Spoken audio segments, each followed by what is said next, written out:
نسیم شاہ نے افغانستان کی جیت کا دروازہ بند کر دیا۔ دوسرے ون ڈے میچ میں پاکستان اور افغانستان میں سنسنی خیز مقابلہ۔ 301 رن کا ہدف پاکستان نے ایک گیند پہلے حاصل کیا۔ مشکل وقت میں 48 رن کی اننگ کھیلنے پر شاداب خان مین آف دی میچ قرار۔ امام الحق نے سب سے زیادہ 91 رن کی اننگ کھیلی۔ کپتان بابر اعظم نے نصف سنچری بنا کر جیت میں اپنا حصہ ڈالا۔ ہدف کے تعاقب میں پاکستان نے 9 وکٹیں گنوا دی۔ نسیم شاہ نے 5 گیندوں پر 10 رن بنا کر فتح کو ممکن بنایا۔ افغانستان کے رحمان اللہ گرباز نے 151 رنز کی اننگز کھیلی۔ 3 ون ڈے میچوں کی سیریز میں پاکستان کو 2-0 کی فیصلہ کن برتری حاصل۔ تیسرا اور آخری میچ کل کھیلا جائے گا۔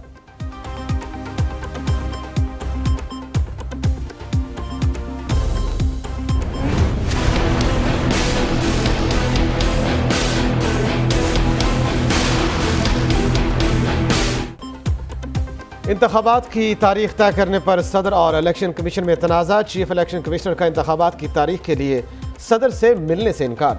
انتخابات کی تاریخ کا اعلان کرنا الیکشن کمیشن کا اختیار ہے۔ چیف الیکشن کمشنر نے صدر عارف علوی کو جوابی خط لکھ دیا۔ خط میں لکھا، صدر نے آئین کے آرٹیکل 58(1) کے تحت اسمبلی تحلیل کی۔ صدر قومی اسمبلی 58(2)(b) کے تحت توڑتے تو الیکشن تاریخ کا اختیار ان کے پاس ہوتا۔ قانون کے تحت صدر سے انتخابات کے شیڈول پر مشاورت ضروری نہیں۔ الیکشن کمیشن کے اجلاس میں قانونی ٹیم نے بھی آئینی نقطہ بنا دیا۔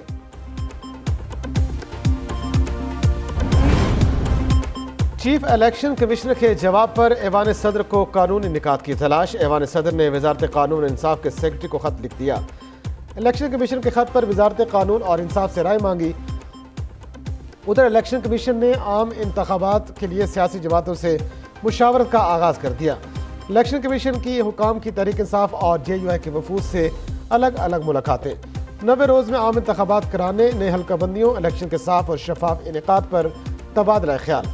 مسلم لیگ نون کا وفد جمعہ کے روز ملاقات کرے گا۔ سینیٹر علی ظفر نے ملاقات کو خوش آئند قرار دے دیا۔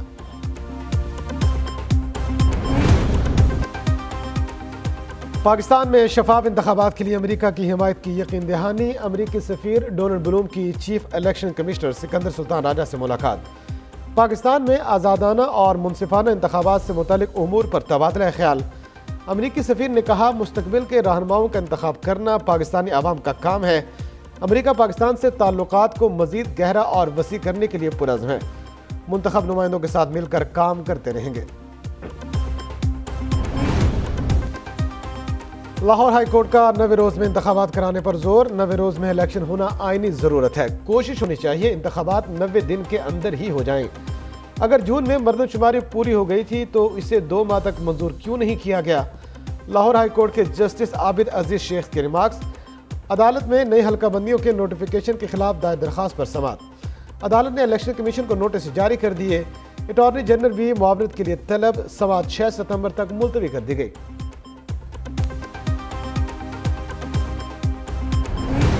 یہ محدود وقت ہے ہمارے پاس، ہمارا صرف کام یہاں پر الیکشن پروسیس کو اسسٹ کرنے کا ہے، اس سے زیادہ کا ہمارا کوئی مینڈیٹ نہیں ہے۔ کچھ لوگ سمجھتے ہیں مینڈیٹ سے تجاوز کر رہا ہوں، یہ ہمارا گھر ہے، ہم کہیں نہیں جا رہے۔ کسی کو بھی کوئی غلط فہمی ہے تو دور کر لے۔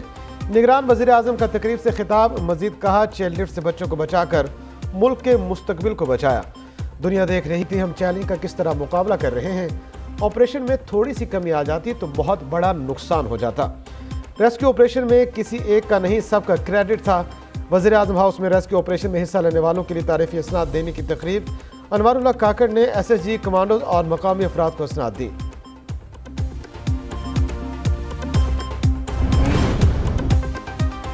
مختصر سزا بغیر نوٹس معطل ہو جاتی ہے۔ توشہ خانہ فوجداری کیس کی حتمی فیصلے میں ٹرائل کورٹ نے کیا وجوہات دیں؟